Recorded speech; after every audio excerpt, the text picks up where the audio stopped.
Oui, Bertrand Duverger, vous êtes thérapeute de couple ici à la Bassée. Première question, qu'est-ce que vous conseillez aux couples qui viennent vous voir pour que leur relation, leur histoire continue de durer? Ce que je leur propose, c'est surtout de pouvoir s'écouter et communiquer avec eux et qu'ils puissent vraiment entendre ce que l'autre a à dire, hein, et puis sans interpréter, essayer de comprendre un peu ce qu'ils peuvent communiquer à l'autre. L'un de vos constats, hein, c'est ce que vous nous expliquiez juste avant qu'on prenne le direct, c'est que les couples ne s'écoutent plus et pensent savoir ce que va dire l'autre. Il faut faire très attention à ce point de détail. Tout à fait, parce que les gens ont tendance à se dire je peux pas dire ça parce que mon conjoint le sait, ou il va me dire ça, et du coup on a tendance à s'inhiber dans la communication. On est en train de faire des projections en disant il va réagir comme ça ou elle va réagir comme ça. Et donc on va un peu s'éteindre et on va moins se dire les choses, moins se dire, donc ça va faire plus de conflits, et du coup ça peut aller jusqu'au point de rupture. Alors les patients qui viennent vous voir, c'est pourquoi? C'est pour éteindre les incendies, les problèmes qu'il pourrait y avoir dans le couple, ou c'est justement pour en prévention de ces problèmes? Comment vous traitez justement ces patients qui viennent vous voir? Alors justement, les gens qui viennent me voir, c'est souvent des gens qui font pas de prévention, c'est vraiment, ils sont au point de rupture et où du coup c'est un peu la dernière solution. Donc vraiment, notre travail, c'est pouvoir les aider à trouver les problèmes, trouver les solutions, et peut-être même aussi que la solution peut être la séparation, si c'est trop difficile.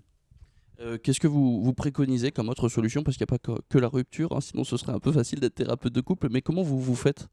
Mais on travaille vraiment un peu sur les histoires de chacun, parce qu'un couple, c'est la rencontre de deux personnes qui sont des représentants de deux familles, de valeurs, de richesses, et du coup pouvoir rencontrer ces deux mondes et construire leur propre monde.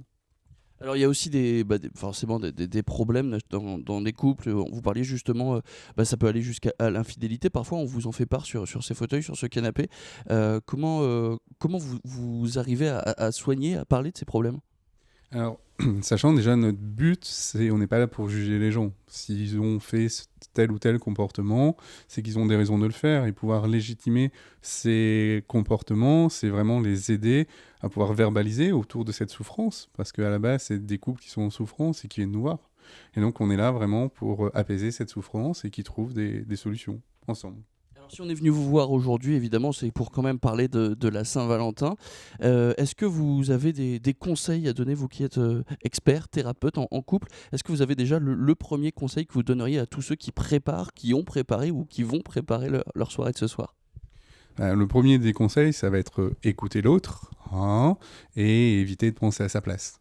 Hein, pouvoir s'entendre, s'écouter et pouvoir répondre aux besoins de l'un et de l'autre, sans s'oublier.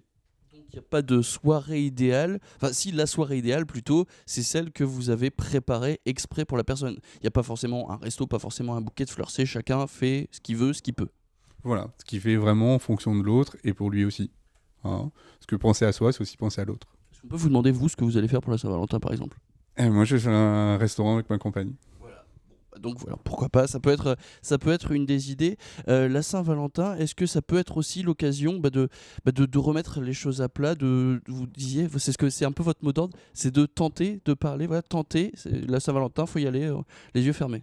Ben oui, je pense que la vie, à la base, il faut oser et tenter. Donc, toute expérience est bonne à vivre. Donc, vivez, faites, et vous verrez ce qui se passe. C'est vous qui allez écrire votre histoire. Et même pas forcément besoin d'être en couple, hein, même les célibataires peuvent, comme dirait Jean-Claude Duss, oublie que t'as aucune chose, vas-y fonce, c'est ça, c'est tout le monde ce soir, le soir de la Saint-Valentin, peut tenter sa chance. Oui, il suffit d'oser. La vie, c'est ça. Hein. On va créer notre avenir, on crée notre histoire. Donc, osez et vous verrez ce qui se passe. Et pour la Saint-Valentin, est-ce que c'est une date particulière quand on est thérapeute, enfin quand on est en couple ou célibataire, ou est-ce qu'on peut justement tenter, comme vous le dites, partout, tout le temps dans l'année? Là, je pense qu'il faut tenter tout le temps. La vie, c'est ça. Hein. C'est des expériences, donc osez. Et vous verrez. Hein. Le 14 février, oui, c'est à Saint-Valentin, mais Saint-Valentin peut être tous les jours. Parfait. Merci beaucoup Bertrand Duverger, thérapeute de couple ici à la Bassée. Et puis votre site internet, on rappelle, coupletherapie59.fr.